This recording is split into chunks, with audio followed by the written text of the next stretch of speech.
Puji Tuhan, saya ucapkan selamat pagi untuk kita semua.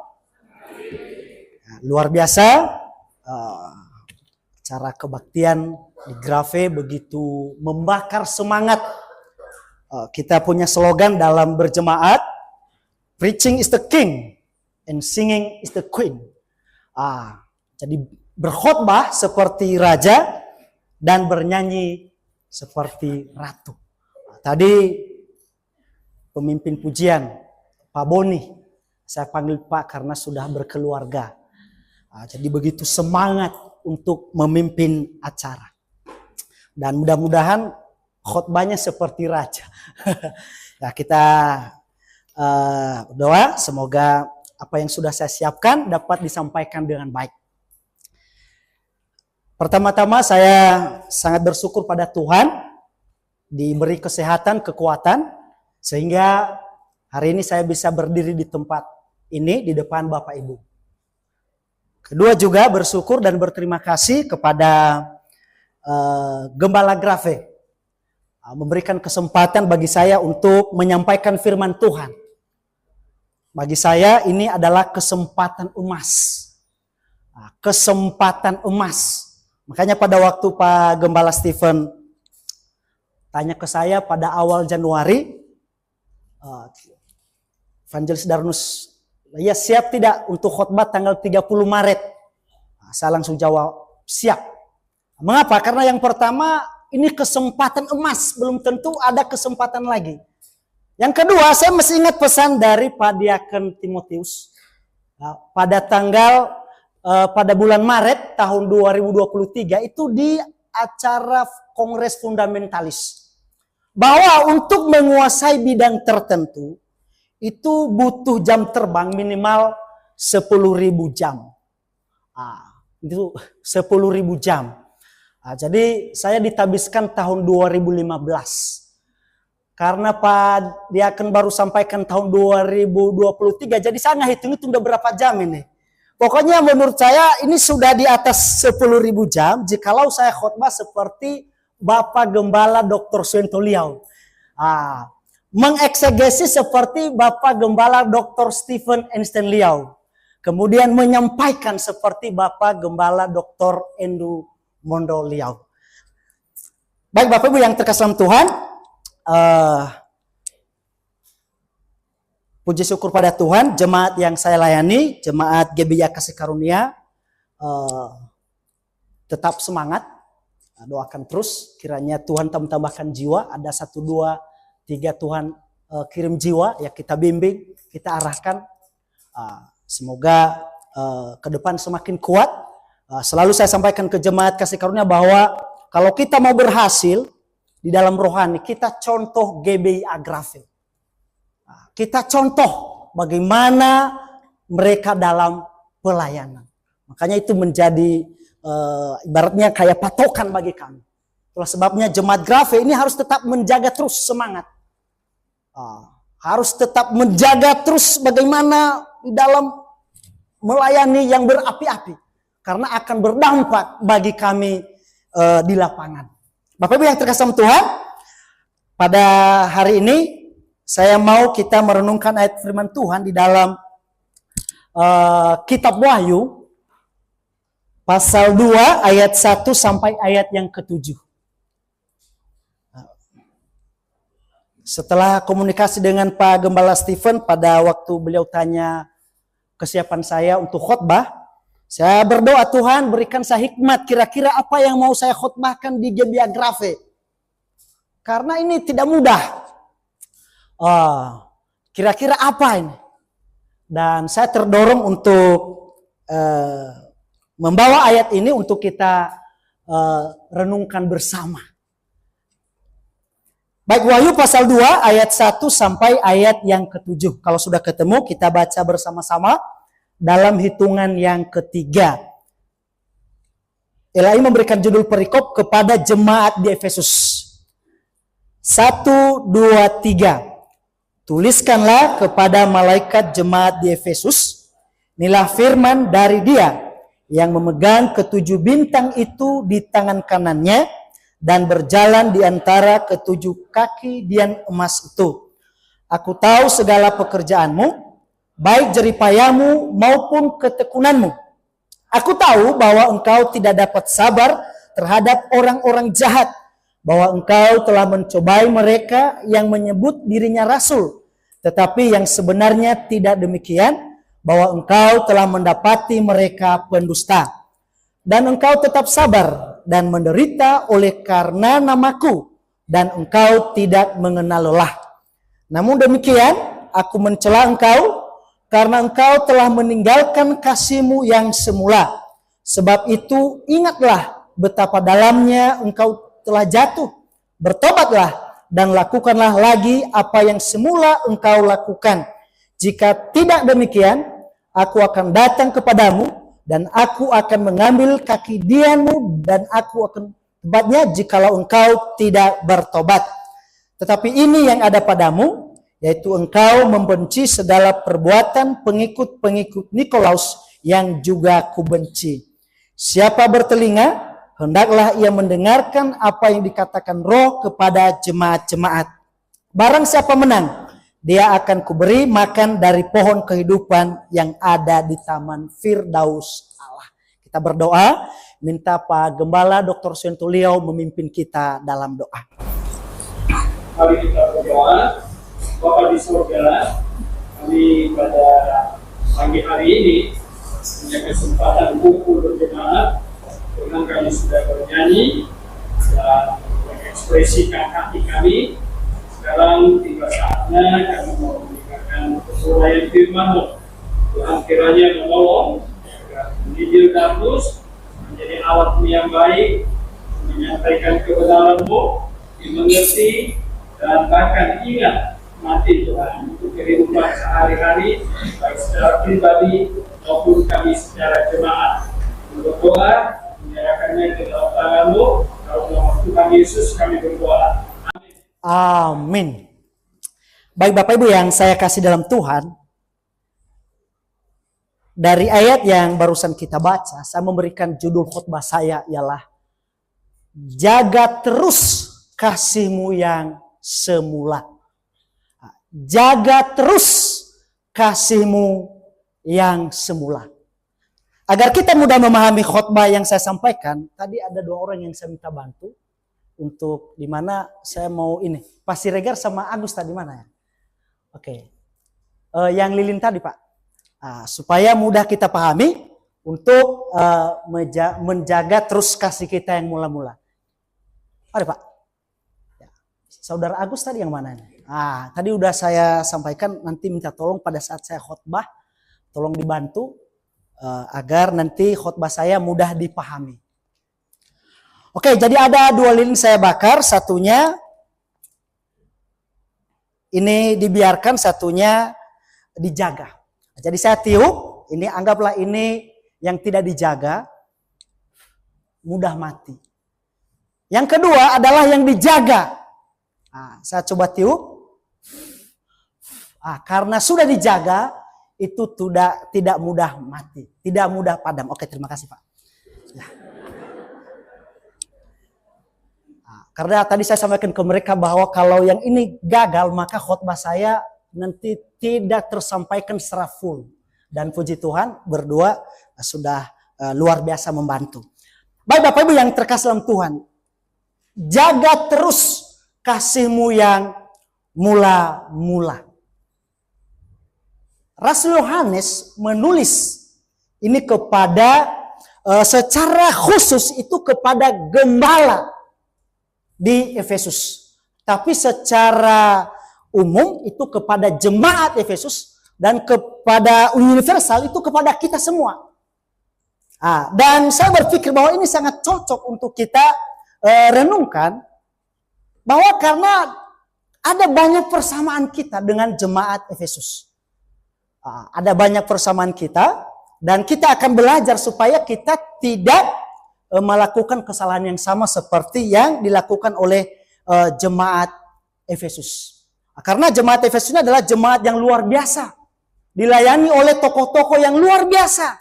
Di situ ada Aquila, ada Priscilla, ada Apolos, ada Timotius, ada Paulus, bahkan termasuk Rasul Yohanes. Berarti ini jemaat-jemaat yang luar biasa. Termasuk ya.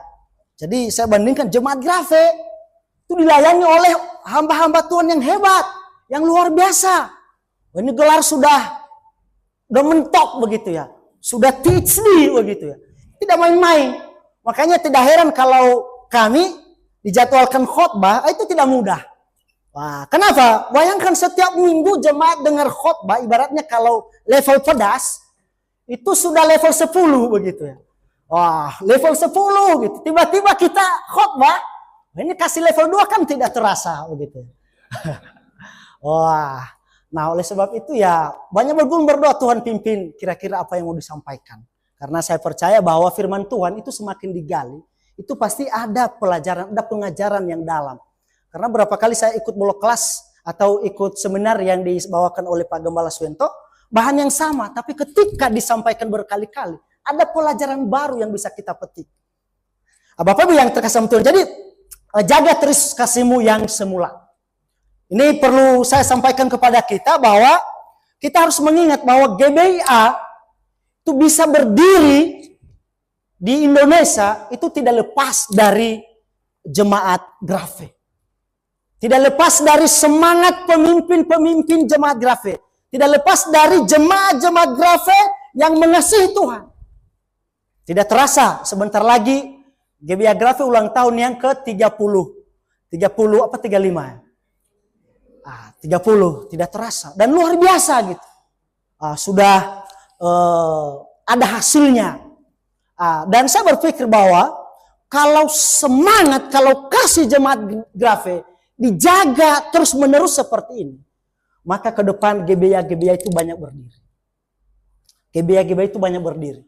Kadang-kadang kalau diskusi di luar sana dengan teman-teman, kadang-kadang bertanya, kalau nanti suatu saat Pak Gembala Senior menghadap Yang Maha Kuasa, contoh, ini contoh ya. Kita berdoa, Tuhan tambahkan umur ya, saya sendiri selalu berdoa.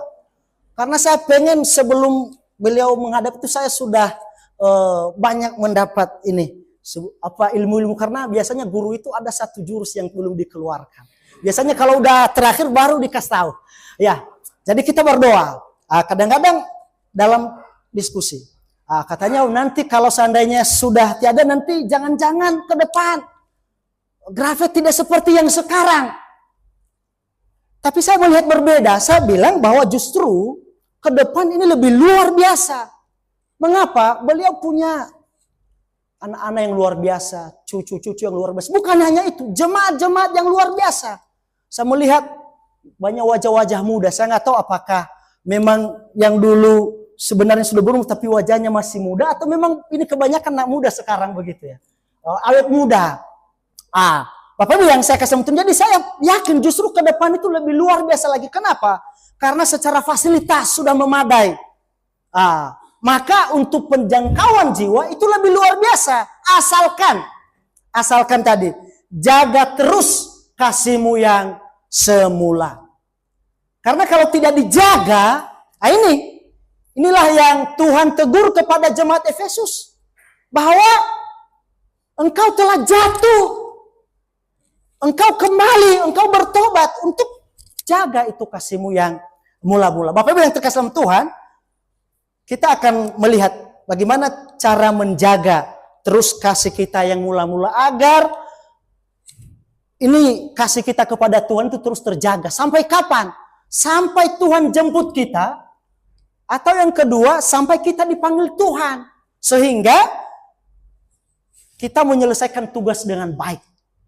Karena tugas kita ini terus. Makanya saya pilih temanya adalah jaga terus. Bukan hanya jaga kasihmu, tapi jaga terus. Sampai kapan? Sampai pada akhirnya. Sampai pada endingnya. Sampai Tuhan datang menjemput kita. Oleh karena itu bagaimana cara menjaganya?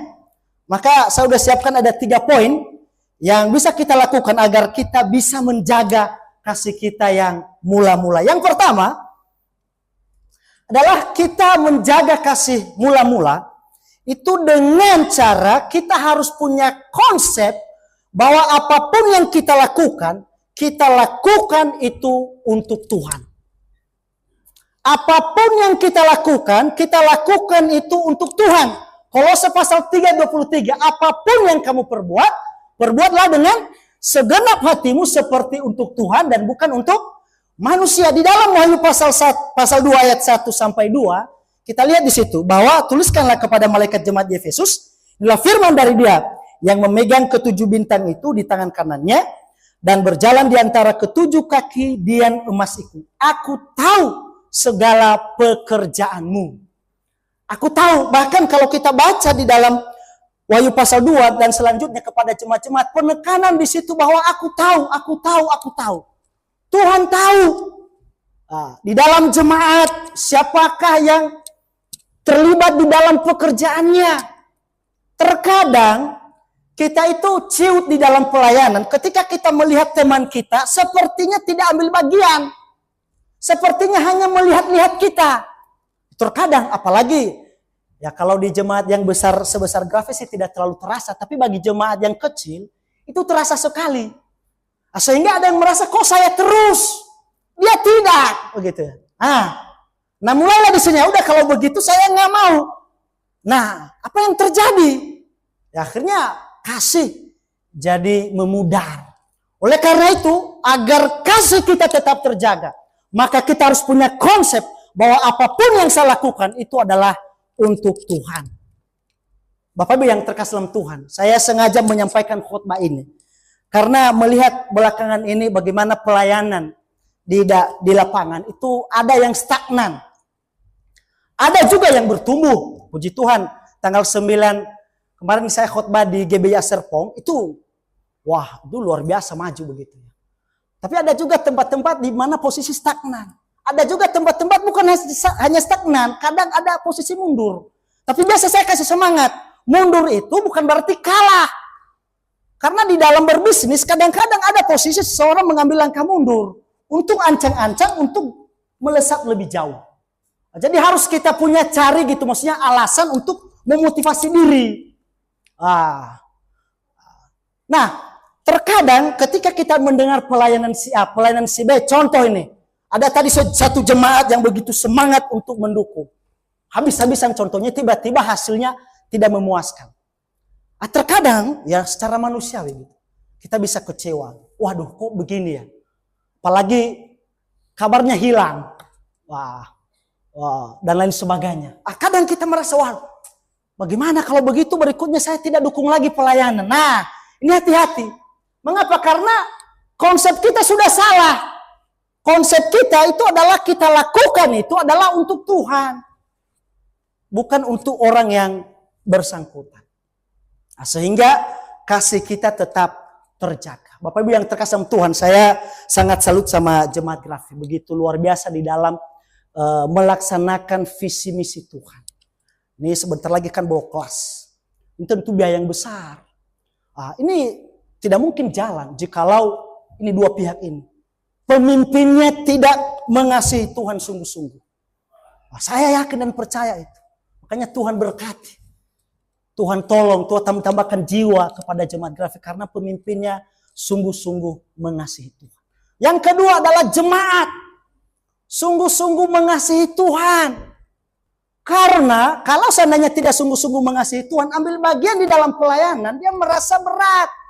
Apalagi kalau hitung-hitungan bisnis, apa untungnya dan lain sebagainya. Saya kadang kalau di luar sana biasanya ada yang provokasi, apa contohnya, nanti akan begini dan lain sebagainya, nanti di pelayanan begitu, nanti itu supaya namanya ini dan lain sebagainya. Saya bilang salah. Saya jelaskan bagaimana sistem kita di dalam berjemaat, sistem gereja lokal. Kita bukan sistem sinode. Sistem sinode itu kan kadang-kadang ibaratnya ada yang baru berdiri. Dia ada setoran begitu ya. Setiap bulan. Sehingga katanya, makanya ini semangat supaya nanti akan dapat gitu. Ini tidak gitu. Ini murni pelayanan gitu. Murni karena mengasihi Tuhan. Bapak Ibu yang saya kasih Tuhan, kita kembali bahasan kita bahwa kita harus punya konsep bahwa apapun yang kita lakukan untuk Tuhan. Makanya ketika hasilnya tidak maksimal, tidak sesuai dengan keinginan kita, kita tidak mudah kecewa. Apa yang menyebabkan seseorang itu kasihnya itu akhirnya memudar contoh? Saya lihat dalam Alkitab dan ada beberapa poin. Itu yang menyebabkan itu adalah salah satunya karena kedurjanaan. Di dalam Matius pasal 24 dicatat di situ. Karena kedurjanaan, kasih itu pudar begitu. Apalagi karena kecewa. Saya baca di berita, itu ada seorang lansia itu bermargaliu. Jadi dia memilih mewariskan hartanya berjumlah 44,2 miliar itu untuk kucing dan anjing peliharaannya gitu. Dia tidak mau kasih kepada anaknya yang dia punya anak 3 orang. Waduh, saya baca kok bisa gitu.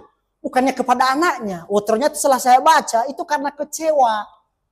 Sudah sekian lama anaknya tidak pernah kunjungi dia begitu. Sehingga di akhir hidupnya dia lebih memilih itu diwariskan kepada kucing atau dan anjingnya begitu. Kecewa. Kemudian apa lagi yang membuat seseorang itu akhirnya kasihnya itu jadi mendingin begitu. Karena itu fokus mencintai diri sendiri. Yang penting saya selamat, yang lain binasa biarkan begitu. Yang penting saya selamat, yang lain bagaimana terserah. Saya masih ingat pada waktu saya masih mahasiswa pelayanan di itu Kalideres daerah sana. Bantu-bantu pelayanan waktu itu saya berdua dengan penginjil Ansor. Jadi biasa karena waktu itu tidak sekaya sekarang mahasiswa. Ya maksudnya waktu itu kita tidak ada motor, jadi kita kebanyakan naik Metro Mini. Nyambung dari mana ke mana begitu. Nah kadang-kadang kita naik Metro Mini itu ada yang malakin orang begitu ya. Malakin orang begitu. 2 orang contoh. Satu itu bus, itu semuanya diam gitu. Tiba-tiba aja dia datang gitu malakin 1 orang. Dalam hati, kok sampai 1 bus? Ini bayangkan kalau kompak, pasti ini 2 orang ini kabur gitu. Tapi karena masing-masing pokoknya dia jaga barangnya, dia nggak peduli begitu. Ya sehingga orang itu berikutnya akan buat begitu lagi. Nah, kebetulan teman saya waktu itu kan Answer ya, jadi lumayan seram juga wajahnya begitu. Dia ngapain? Kabur juga. Dia ampun bang, ampun. Saya hajar kamu nanti. Nah gitu. Ya terkadang karena ada yang mengambil. Pokoknya yang penting saya aman. Bapak Ibu yang terkasih sama Tuhan. Jadi salah satu yang menyebabkan itu kasih seseorang itu akhirnya mendingin, ditinggalkan. Itu karena mencintai diri sendiri. Itu poin pertama tadi mengingatkan kita bahwa konsep kita harus benar. Bahwa apapun yang kita lakukan itu untuk Tuhan. Di dalam pelayanan, di dalam bernyanyi, di dalam berjemaat, konsepnya harus benar. Konsepnya itu kita lakukan itu untuk Tuhan, karena itu perintah Tuhan. Di dalam Ibrani pasal 10:25, janganlah menjauhkan diri dari pertemuan-pertemuan kita. Yang memberikan perintah itu bukan gembala, bukan penginjil, melainkan Tuhan. Nah, oleh karena itu, kalau kita tidak datang berjemaat, jangan sungkannya kepada gembala, malunya sama Tuhan. Nah, ada orang tidak berjemaat, jadi dia sungkannya sama gembalanya begitu. Nah, seolah-olah perintah itu perintah gembala, bukan. Itu perintah Tuhan. Nah, makanya kalau kita tidak hadir berjemaat, jujur, jangan banyak karang cerita begitu. Kadang-kadang kan ini dan lain sebagainya begitu ya. Kadang bilang begini, bilang begitu. Nah, saya senang melihat jemaat Grafe di mana ini kan libur panjang ya. Jadi libur panjang di banyak tempat itu kan libur kerja. Akhirnya hadir berjemaat begitu. Hadir berjemaat itu bagus. Karena kalau selama ini contohnya kenapa tidak berjemaat? Karena kerja. Pas contohnya libur kerja, tidak berjemaat alasannya apa lagi begitu ya. Nah, kalau tidak mau itu banyak alasan. Saya masih ingat waktu saya masih mahasiswa. Yang namanya masih mahasiswa kan masa proses. Jadi karena setiap hari kebaktian begitu ya. Waktu itu. Pagi-pagi jam 4 subuh itu udah siap-siap dari asrama. Karena kebetulan waktu itu renungan di sini. Jam 5 nyampe di sini renungan pagi. Berjalan 1 minggu begitu ya. Ada juga rasa waduh capek juga gitu. Hari Minggu ada 2 kali begitu ya. Akhirnya pernah suatu ketika saya pura-pura sakit. Saya pura-pura sakit karena kalau tidak cari alasan itu nanti kena demerit begitu. Akhirnya ada satu senior tanya, kenapa kamu belum siap-siap? Ini sebentar lagi kebaktian. lagi kurang sehat. Nah, saya masih ingat jawabannya bahwa Tuhan yang tahu. Akhirnya nggak bisa tenang. Waduh, ini cepat-cepat harus. Ini nggak usah setrika lagi pakaian, langsung ikut kebaktian. Kita kadang-kadang kan mencari alasan gitu. Bapak Ibu yang terkasih sama Tuhan. Jadi konsepnya itu adalah kepada Tuhan. Apapun itu. Ketika kita mendukung ini, mendukung itu konsepnya kepada Tuhan. Terkadang Bapak Gembala Suyanto sampaikan pada kami, terkadang saya itu tidak enak sama jemaat. Sudah contohnya keluarkan dana untuk dukung. Kalau hasilnya contohnya tidak maksimal, bagaimana saya bisa bertanggungjawabkan pada mereka? Wah, ya wajar. Ya, sebagai pemimpin jemaat memberikan pertanggungjawaban. Nah, Bapak Ibu yang terkasih sama Tuhan, oleh sebab itu, jadi konsep kita itu harus benar. Konsepnya adalah kita melakukan itu semua, itu adalah untuk Tuhan. Jikalau selama ini ada yang pernah semangat di dalam pelayanan, ketika dia bertobat percaya Tuhan begitu berapi-api, karena dia punya cinta yang mula-mula. Kalau di dalam bahasa Inggris dikatakan thy first love. Jadi cinta pertama itu biasanya berapi-api, bersemangat. Sehingga awal-awal ketika bertobat percaya Tuhan begitu bersemangat di dalam pelayanan. Belakangan setelah sekian tahun mungkin sudah mulai mendingin, sudah mulai acuh tak acuh dan lain sebagainya. Maka firman Tuhan hari ini mengingatkan kita untuk kembali, untuk bertobat, untuk menggairahkan semangat yang mula-mula. Bapak Ibu yang terkasih dalam Tuhan. Jadi itu penting. Nanti kita bahas di poin yang kedua, di mana jemaat Efesus ini ada banyak hal yang bagus. Ada banyak hal yang bagus. Tetapi bukan berarti Tuhan tutup mata dalam hal yang tidak bagus. Oleh karena itu ya firman Tuhan mengingatkan kita agar kita harus menjaga terus kasih kita yang mula-mula. Mengapa? Karena iblis punya kepentingan. Dia berusaha memadamkan itu semangat kita, memadamkan kasih kita. Apalagi kata yang dipakai di dalam malaikat tadi adalah meninggalkan. Meninggalkan dengan hilang itu dua hal yang berbeda. Meninggalkan itu rencana. Ada perencanaan. Meninggalkan kasih yang mula-mula. Karena orang itu tidak mungkin tiba-tiba tadi begitu berapi-api, tiba-tiba dingin. Tidak, itu butuh proses. Oleh sebab itu kita harus menjaga itu. Kita harus ingat bahwa apa yang kita lakukan, itu kita lakukan untuk Tuhan. Apalagi kita sebagai jemaat yang penopang dan dasar kebenaran. Kita punya visi misi untuk memenangkan banyak jiwa. Untuk menyampaikan kasih Tuhan, kasih yang besar. Karena si iblis juga berusaha keras untuk membuat tandingan kasih. Makanya banyak orang di luar sana kadang-kadang berkata, wah itu lebih benar karena kasihnya. Itu lebih terrealisasi daripada yang ini. Mereka lupa bahwa ya iblis juga bekerja, dia juga menerapkan kasih. Makanya tidak heran ada banyak sekali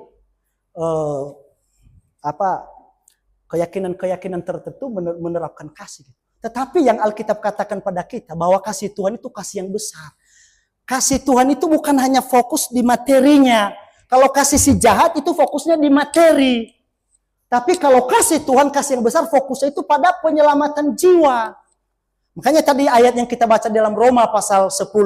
Ayat 15. Betapa indahnya kedatangan mereka yang membawa apa? Sembako. Bukan. Betapa indahnya kedatangan mereka yang membawa apa? Kabar baik.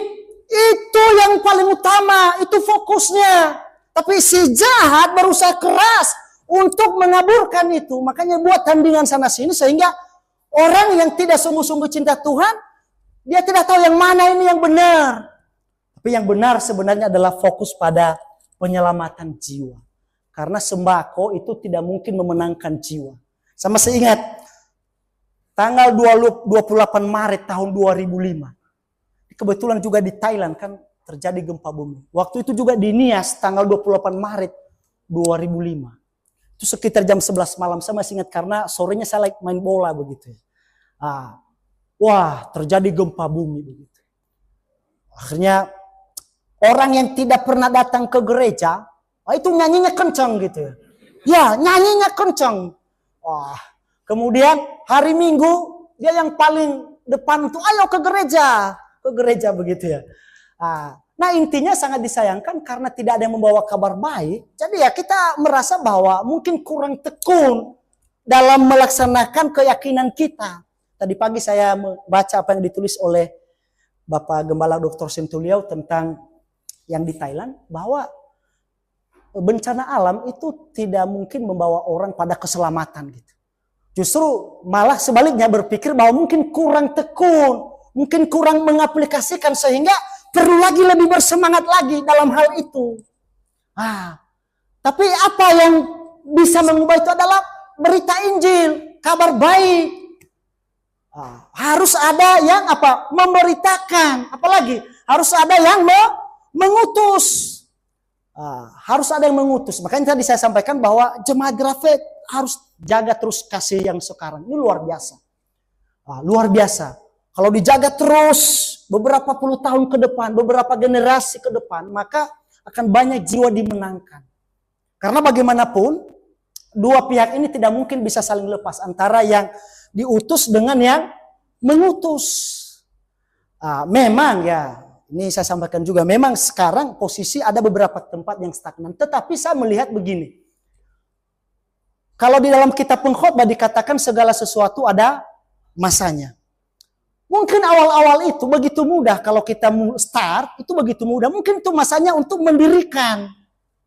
Nah sekarang setelah berdiri, ini mungkin masanya adalah memelihara, menjaga. Makanya saya banyak melihat mahasiswa-mahasiswa yang datang, itu kebanyakan skillnya itu ini untuk mendukung pelayanan. Tadi saya lihat Fatih begitu luar biasa main musik gitu. Berarti ini mendukung. Ada apa lagi ini dan sebagainya. Mungkin ada beberapa yang memang punya karunia dalam hal memulai. Dia bagus dalam bersosial, dia bagus dalam penginjilan. Tapi kebanyakan sekarang ya saya lihat mungkin lebih kepada mendukung yang sudah berdiri. Makanya saya sampaikan pada teman-teman yang jangan sampai ini yang sudah berdiri itu bubar. Minimal bertahan. Ada masa-masa tertentu, ada masa-masa sulit. Kalau kita sudah melewati itu, maka Tuhan akan percayakan jiwa kepada kita. Saya sampaikan ya, karena kami pernah alami begitu. Kami pernah alami. Wah, di masa-masa COVID, waduh, tidak mudah. Tiba-tiba kita tidak bisa pakai tempat kebaktian. Kalau mau, maka kita harus ikutin mereka. Sampaikan kepada jemaat tidak.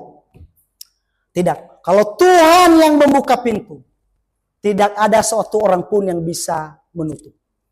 Tuhan pasti menolong, Tuhan pasti menyertai. Saya menyemangati jemaat. Dan puji Tuhan, kita sudah melewati masa-masa sulit, di mana sekarang kita sudah punya tempat kebaktian. Nah sekarang ya saya bakal semangat jemaat. Ini tanah yang kita beli luas. Tempat kebaktian ini tim pembangunan mau buat lebih besar lagi. Karena baru-baru ini mau buat ruang pastori tempat kami supaya yang ruang kebaktian itu lebih luas, ruang pastori ada gitu sendiri. Maka kita bersalah jikalau banyak kursi kosong. Harus cari jiwa. Dalam banyak hal, apalagi zaman sekarang media sosial. Konten-konten yang kita buat, konten-konten rohani, karena yang dunia itu udah kebanyakan gitu. Hanya lihat-lihat mahasiswa konten-konten apa, wah ini rohani bagus.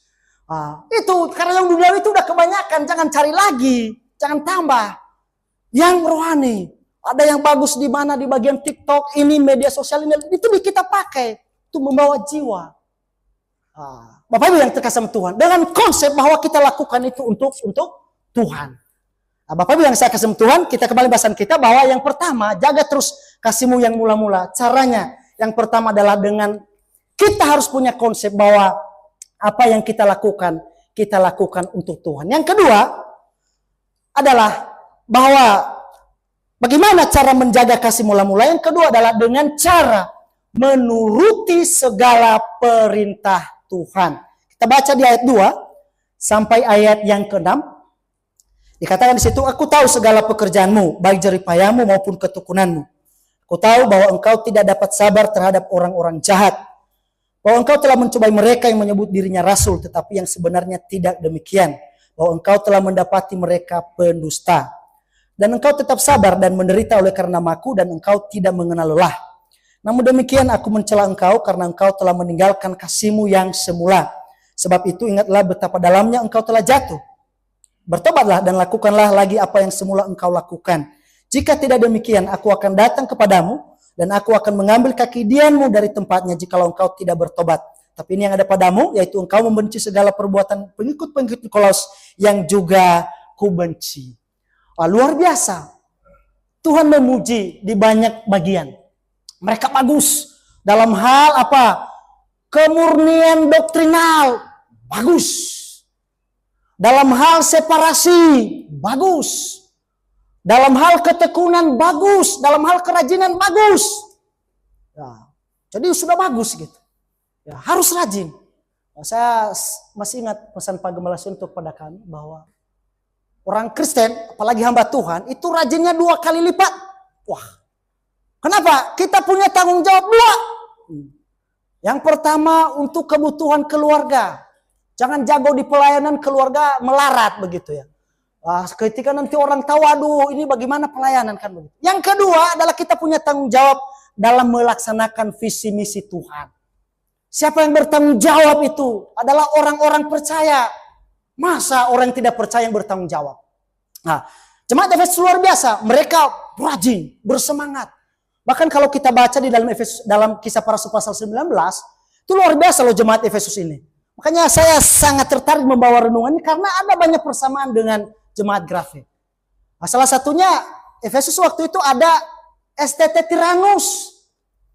Kita ada STT Gits, bukan hanya Gits, ada RAC, ada RITS, ada mungkin nanti ke depan makin banyak. Nah, oleh karena STT Tyrannus, Paulus mengajar di situ 2 tahun, akhirnya Asia katanya banyak mendengar kabar baik. Jadi mereka begitu berapi-api. Nah, demikian juga jemaat Grafe. Bukan saya katakan bahwa Grafe sudah meninggalkan kasih mula-mula, belum. Ini masih bagus, masih berapi-api, ya masih bagus. Maksud saya adalah kita jaga terus, biar hasilnya lebih maksimal. Sama ingat dulu ada yang ditulis oleh Pak Gembala Suyanto, tempel biasa di pengumuman. Ada contohnya 10 tahun GBIA berdiri, 10 tahun berdiri tunas jemaat. Kemudian berikutnya yang tunas jemaat ini 10 tahun berikutnya berdirikan 10 lagi tunas. Berikutnya 10 tahun lagi, 10 lagi. Waduh, dalam hitungan beberapa tahun itu sudah banyak begitu. Wah, luar biasa. Itu bagus sekali. Nah, mungkin memang saat ini belum terrealisasi, tetapi saya yakin ke depan, jikalau jemaat, jikalau kita menjaga kasih kita kepada Tuhan, itu tidak tertutup kemungkinan bisa terrealisasi. Karena saya punya prinsip bahwa gini, yang salah bisa, yang pengajaran yang salah bisa, masa pengajaran yang benar tidak begitu. Kalau memang tidak, berarti ini sudah akhir zaman. Gitu. Sudah akhir zaman gitu, kalau memang tidak bisa. Tapi kalau seandainya yang salah saja bisa maju, masa yang benar tidak bisa begitu? Harusnya yang benar bisa. Saya biasa kasih semangat pada mahasiswa yang ambil kelas saya bilang harus semangat gitu. Cari alasan membuat kamu semangat. Karena ada banyak hal persamaan kita. Jangan sungkan, jangan sama orang gitu. Kenapa? Karena kita minimal kita punya kesamaan 3. Wow, jangan ketemu orang sungkan gitu, malu dan lain sebagainya. Jangan, percaya diri. Kenapa? Yang pertama kita sama-sama diciptakan Tuhan. Gitu. Harus percaya diri. Kedua, kita punya darah warnanya sama, warna merah. Kalau dia warna darahnya emas, baru kamu sungkan. Wah, beda. Dia warna emas begitu. Kita darah. Kemudian apa? Tulang kita warnanya putih. Wah, kalau tulangnya warna emas, baru waduh, sorry. Tapi kalau tulang kita masih sama warna putih, ya jangan sungkan. Tapi bukan berarti kita sombong, kita juga harus rendah hati. Nah, artinya supaya kita percaya diri. Artinya kalau orang lain bisa, pasti bisa. Dulu pada waktu saya masih mahasiswa, baru semester berapa, saya ambil mata pelajaran Yunani. Ada kakak senior, tegur saya, nggak boleh, jangan ambil itu. Itu kelas berat. Nah, saya bilang, kenapa? Satu kelas kami, kakak senior sampaikan, satu kelas kami tidak lulus. Wah. Kok bisa? Oh ya berat ini. Sambil sebut itu vocabnya, abjadnya. Luar biasa menurut saya begitu. Tapi saya melihat bahwa pada saat makan siang, karena waktu itu Mukse sekeluarga itu selalu makan bersama mahasiswa. Saya lihat nasi yang mereka makan sama. Sayur yang mereka makan sama. Lauk juga yang mereka makan sama. Berarti kalau mereka pintar, mereka ini bagus, berarti kita juga bisa gitu. Terkecuali kalau ternyata yang dimakan contohnya rektor kita, wah ini apa ya emas begitu ya, wah kalah. menyerah. Tapi kalau masih sama artinya bisa. Hanya saja kita itu gini, kadang-kadang membuat diri kita itu jadi tidak bersemangat begitu. Bapak Ibu yang terkasih Tuhan, kita kembali pesan kita bahwa yang kedua adalah dengan cara menuruti segala perintah Tuhan. Jemaat Efesus luar biasa, mereka sudah menuruti banyak firman Tuhan, tetapi satu hal yang mereka lupa adalah masalah kasih. Makanya dicatat di dalam Yohanes, coba kita lihat. Yohanes pasal yang ke-14 ayat 15 dikatakan, Yohanes pasal 14 ayat 15 dikatakan, jikalau kamu mengasihi aku, kamu akan menuruti apa? Segala perintahku. Bukan hanya sebagian, tapi segala perintahku. Bukan supaya kita selamat, melainkan sebagai bukti bahwa kita sudah diselamatkan. Segala, jangan hanya, saya mau lakukan firman Tuhan yang saya suka. Saya mau melakukan firman Tuhan yang menyenangkan saya. Yang ini saya tidak suka. Tidak bisa. Firman Tuhan berkata segala. Lakukan. Nah, jemaat Efesus sudah melakukan banyak hal bagus. Tapi satu hal yang Tuhan ingatkan mereka tentang kasih mereka yang mula-mula. Karena sudah 35 tahun gitu ya. Jadi, kalau di Efesus, kalau kita baca Efesus pasal 1:15, di situ Rasul Paulus memuji jemaat Efesus dalam hal kasih. 35 tahun setelah itu, ternyata ditegur oleh Rasul Yohanes karena kasih mereka itu memudar, ditinggalkan. Mengapa bisa seperti itu? Ya mungkin ada prosesnya gitu, sehingga sampai ke tahap itu. Bapak Ibu yang terkasih tentu yang poin nomor 2, bahwa dengan cara menuruti segala perintah Tuhan. Itu yang kita lakukan. Jangan hanya kita lakukan sebagian, tetapi kita mengabaikan yang lain. Kemudian yang terakhir, yang ketiga, bagaimana cara menjaga kasih kita yang mula-mula. Kemudian yang ketiga adalah dengan cara menjaga hubungan kita dengan Tuhan. Nah, kita lihat di dalam Wahyu pasal 2 ayat 7. Dikatakan di situ, siapa bertelinga, hendaklah ia mendengarkan apa yang dikatakan Roh kepada jemaat-jemaat. Barang siapa menang, dia akan kuberi makan dari pohon kehidupan yang ada di taman Firdaus Allah. Nah, jadi caranya adalah dengan menjaga hubungan kita dengan Tuhan. Dikatakan siapa yang bertelinga. Bukanlah sebuah kebetulan Tuhan ciptakan kita 2 telinga 1 mulut. Untuk apa? Jadi sebelum bicara banyak, ya dengarkan banyak begitu ya. Jadi 2 telinga 1 mulut gitu. Makanya dikatakan di ayat tempat tertentu bahwa lambat berkata-kata gitu. Dengar firman Tuhan. Istri yang disayang oleh suami, itu adalah istri yang mendengar suami. Saya asumsikan bahwa suami-suami GBIA, khususnya GBIA Graf ini suami-suami yang sayang istri. Amin. Tidak kadarnya di rumah. Kalau ada, itu perlu disampaikan kepada gembalanya gitu, disampaikan. Perlu dikasih tahu kenapa bisa begitu. Kenapa? Karena jemaat Alkitabiah itu menjadi patokan dalam kehidupan. Karena dunia itu sedang ambrul adul gitu, nggak tahu siapa yang jadi contoh. Makanya kadang saya sering sampaikan kepada jemaat, kalau kita rapat, jangan sampai ribut. Kalau di Senayan ribut itu wajar. Tapi kalau di dalam jemaat ribut gara-gara bagian pintunya di mana begitu ya, posisi mimbar di mana, kan ada juga yang begitu contoh. Ribut contohnya malu, apalagi kalau sampai berantem di dalam pertemuan jemaat. Ada banyak itu yang Kristen kan banyak juga itu. Pernah saya nonton sebuah video antara gembala dengan penginjil. Ini bukan kita ya, tempat lain. Ribut begitu ya. Gara-gara jadwal khotbah. Waduh, pernah saya nonton lagi video di mana ada 2 pemimpin begitu ya. Satunya maju, satunya juga mau maju. Rebutan untuk khotbah. Waduh, akhirnya ribut. Ini pro, akhirnya terjadi kacauan. Akhirnya dunia bagaimana? Mereka berkata, sama saja. Itulah yang menyebabkan banyak orang itu tidak tertarik rohani. Karena jemaat itu tidak jadi contoh. Bapak Ibu yang terkasih betul, kita kembali bahasan kita bahwa bagaimana cara menjaga hubungan kita dengan Tuhan. Itu dengan cara mendengarkan Tuhan. Mendengarkan Tuhan bukan seperti zaman dulu.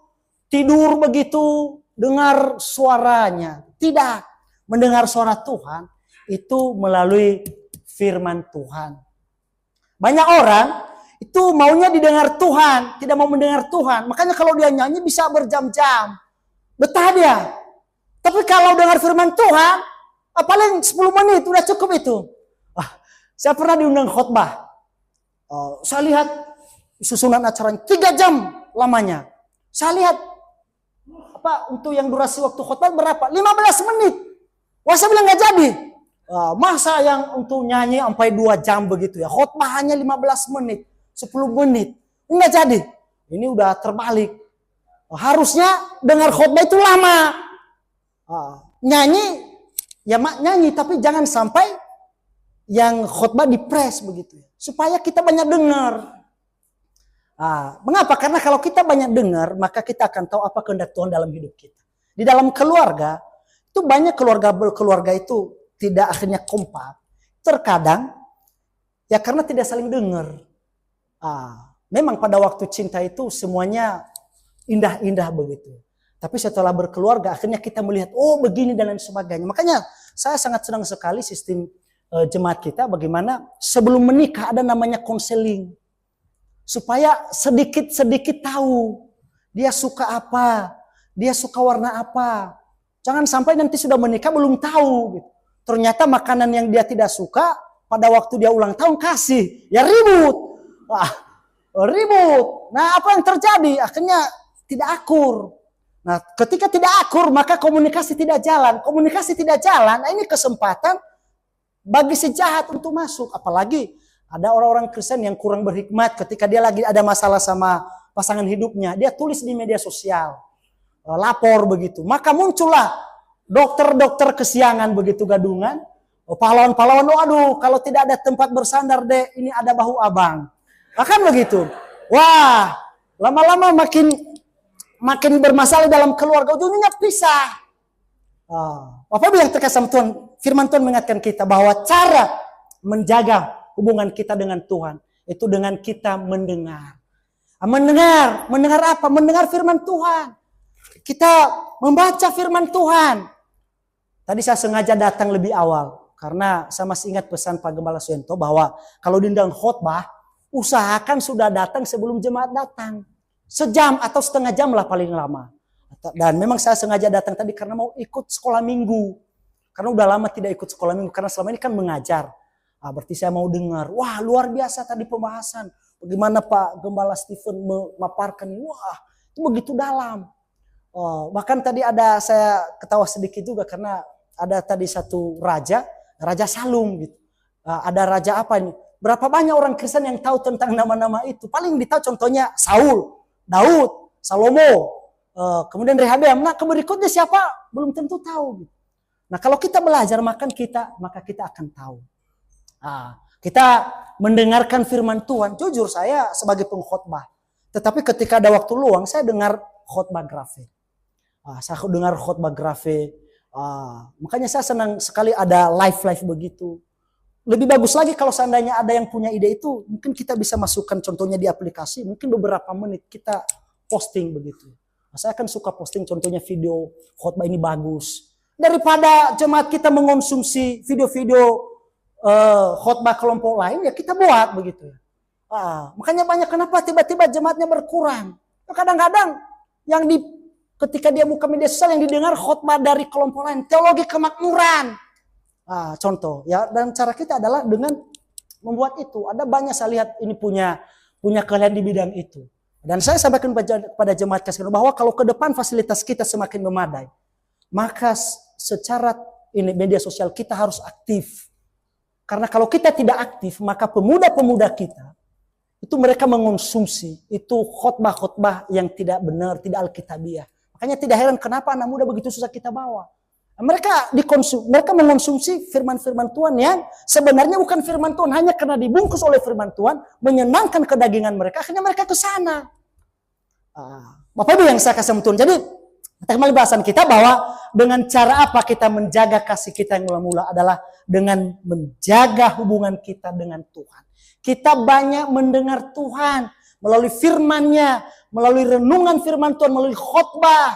Supaya kita tidak salah jalan. Kalau kita kurang mengonsumsi firman Tuhan, maka terkadang ketika kita ada di persimpangan jalan, kita bisa salah mengambil sebuah keputusan. Itu yang terjadi kepada Lot. Dia tidak ada pertimbangan secara rohani, dia hanya pertimbangan secara duniawi. Sehingga dia lebih memilih lembah sungai Yordan daripada ikut bersama Bapak Abraham sebagai pamannya. Oleh karena pertimbangannya adalah duniawi, akhirnya keluarganya berakhir tragis. Bapak Ibu yang terkasih dalam Tuhan, mengapa bisa begitu? Bisa jadi karena mungkin tidak mau dengar Abraham. Nah, kalau kehidupan kita jadi kacau, salah jalan, jangan salahkan Tuhan. Jangan cepat-cepat salahkan gereja. Bisa jadi itu karena kita. Karena kita salah mengambil keputusan. Mengapa bisa salah mengambil keputusan? Karena kita tidak mendengar firman Tuhan. Kita tidak meluangkan waktu untuk mendengarkan firman Tuhan. Bapak Ibu yang saya kasih itu dalam Tuhan. Kita kembali bahasan kita bahwa dengan cara apa? Kita menjaga itu kasih kita yang mula-mula adalah dengan cara menjaga hubungan kita dengan Tuhan. Itulah sebabnya Tuhan menegur jemaat Efesus bahwa mereka punya dosa, yaitu dalam hal kasih. Mereka meninggalkan itu. Maka ini perlu diperbaiki, bertobat. Bertobat dalam arti di sini bukan supaya selamat. Karena pertobatan untuk selamat itu hanya sekali selama-lamanya. Itulah sebabnya di jemaat kita tidak ada pengakuan dosa setiap minggu untuk menerima keselamatan. Tetapi untuk masalah hubungan dengan Tuhan itu bisa berkali-kali, bahkan banyak kali. Nah, bertobat. Makanya Tuhan meminta jemaat Efesus itu, jemaat Efesus adalah jemaat-jemaat yang sudah diselamatkan, tapi Tuhan meminta mereka bertobat. Artinya adalah hubungan mereka dengan Tuhan bermasalah. Oleh karena itu, kita juga sebagai anak-anak Tuhan, ketika kita bersalah, kita juga bertobat, kita kembali ke jalan yang benar. Kita mengaku salah kepada Tuhan, kita kembali. Kalau selama ini kasih kita sudah mendingin, marilah dengan kita mendengarkan firman Tuhan hari ini, mari kita bersemangat kembali. Bersemangat kembali. Karena semangat jemaat Grafe ini sangat berdampak bagi jemaat-jemaat yang lain. Kadang saya tanya kepada jemaat, saya tanya, kalau seandainya ada 5 orang seperti Bapak Gembala Dr. Sentulio dalam bersemangat, kira-kira hasilnya bagaimana?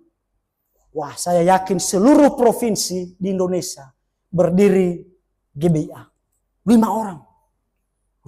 Luar biasa. Saya kadang-kadang malu kalau ketemu Pak Gembala Suntu. Mengapa? Umur sudah 60 ke atas. Tapi untuk seminar dari jam 9 pagi, contohnya kadang-kadang start jam 8 sampai sore jam 5 begitu. Masih kuat. Masa kita yang masih muda dikit-dikit udah capek gitu, dikit-dikit udah capek. Wah, kalau ada banyak yang seperti itu, pasti saya yakin akan lebih hasilnya lebih maksimal lagi. Kalau seandainya ada 2 orang seperti Bapak Gembala Dr. Stephen Einstein Leong, pasti secara akademik ini luar biasa, ya. Seperti Pak Gembala Dr. Endu Mondo Leong, bersemangat. Wow, bagaimana merangkul anak-anak muda, anak remaja, luar biasa. Saya mengamati karena saya masuk di Grafe itu tahun 2009. Akhir Juli gitu, 2009. Saya langsung bergabung di jemaat itu awal Oktober tahun 2009, hanya 2 bulan. Wah, saya melihat bagaimana jemaat-jemaat, bagaimana pemimpin begitu bersemangat. Kalau ada 10 orang seperti Pak Diakon Timotius, sekeluarga. Nah, ada 10 orang itu. Saya yakin itu GBA itu punya tempat. Punya gedung masing-masing. Luar biasa. Iya. Kami merasakan sekali bagaimana dukungan jemaat Grafe untuk kami. Waktu itu di posisi-posisi berat ketika kami melewati masa-masa sulit itu. Karena ya jemaat secara ekonomi waktu itu, apalagi masa Covid begitu. Saya berdoa, Tuhan, kalau Tuhan masih mau pakai jemaat kasih karunia, Tuhan buka jalan. Saya kaget bagaimana dukungan jemaat Grafe. Kami butuh dana waktu itu 250.200.000 itu Pak Roni Storus paling tahu. Karena beliau waktu itu kami angkat sebagai sekretaris. Dukungan jemaat Grafe, beberapa GB yang lain, itu terkumpul berapa? 250 juta. 200.000 rupiah. Kami butuh 250, lebihnya 200.000 saja begitu. Luar biasa. Dan saya tahu jemaat-jemaat siapakah yang ambil bagian. Kenapa dukung? Jemaat tanya, apa yang bisa kita balaskan kepada mereka. Saya bilang nggak ada balasan dari mereka. Tidak ada, mereka tidak minta apa-apa. Yang mereka minta, kita setia pada kebenaran dan jemaat kita harus melaksanakan visi misi Tuhan, yaitu memuridkan dan memenangkan jiwa. Itu saja, mereka sudah senang. Bapak Ibu yang terkasih Tuhan. Jadi kalau seandainya seluruh kekristenan di dunia seperti kita ini, kira-kira kekristenan semakin maju atau semakin mundur? Nah, kalau semakin mundur berarti ada yang salah dengan kita. Tapi kalau semakin maju berarti ini bagus. Itu harus dijaga, harus dibina terus, harusnya berkembang. Jangan sampai meninggalkan kasih mula-mula. Harusnya kasihnya itu semakin hari semakin bertambah, bukan semakin berkurang. Jangan karena kecewa, jangan karena hasil tidak maksimal akhirnya kita meninggal. Jangan, karena kita melakukan itu semuanya adalah untuk Tuhan. Nah, memang kita bisa kecewa kalau kita lakukan untuk orang. Tapi kalau kita punya konsep yang benar bahwa kita lakukan itu untuk Tuhan, maka kita tidak akan kecewa. Kalau seandainya ada orang yang mengecewakan kita, Tuhan yang urus dia. Yang penting untuk dalam pelayanan kita dukung terus agar banyak jiwa-jiwa dimenangkan. Bapak Ibu yang terkasih Tuhan, 3 poin yang sudah kita lihat tadi. Bagaimana cara menjaga kasih mula-mula. Yang pertama adalah dengan cara kita harus punya konsep bahwa apapun yang kita lakukan itu untuk Tuhan. Dicatat tadi, Tuhan tahu. Bahkan segelas air putih pun Tuhan hitung, Tuhan tahu itu semua. Tuhan catat. Kemudian yang kedua adalah dengan cara menuruti segala perintah Tuhan. Jangan sampai kita hanya melakukan yang kita suka, yang kita senang, melainkan segala perintah Tuhan. Kita berusaha dari hari ke hari, satu persatu kita laksanakan. Firman Tuhan yang sudah kita dengar, kita mulai aplikasikan dalam kehidupan kita. Yang ketiga adalah dengan cara menjaga hubungan kita dengan Tuhan. Kita banyak mendengar Tuhan. Kita banyak mendengar Tuhan melalui apa? Melalui firman Tuhan, melalui khotbah-khotbah yang Alkitab yang disampaikan. Agar kita makin tahu apa kehendak Tuhan dalam hidup kita. Kiranya 3 poin yang sudah kita renungkan pada hari ini membakar semangat kita untuk terus menjaga kasih kita yang mula-mula kepada Tuhan. Kita berdoa. Bapa di sorga, terima kasih uraian firman-Mu pada siang hari ini Tuhan yang mengingatkan kami tentang kasih jemaat Efesus yang mula-mula ya Tuhan. Di mana Tuhan meminta mereka agar mereka kembali dan bertobat. Dan Tuhan memberikan ancaman bahwa jikalau mereka tidak kembali pada kasih mereka yang mula-mula, Tuhan tidak memakai mereka sebagai tiang penopang dan dasar kebenaran. Bapa di sorga, kami hari ini sudah mendengarkan uraian firman. Tolong kami Tuhan agar kami menjaga terus kasih kami yang mula-mula. Agar semangat kami di dalam memenangkan jiwa, di dalam melakukan firman Tuhan itu semakin hari semakin berapi-api ya Tuhan. Sehingga melalui kehidupan kami banyak orang tertarik untuk belajar firman Tuhan. Banyak jemaat-jemaat GBI yang berdiri ya Tuhan. Terima kasih Bapak, terima kasih. Inilah doa dan permohonan kami. Dalam nama Tuhan Yesus kami berdoa. Amin.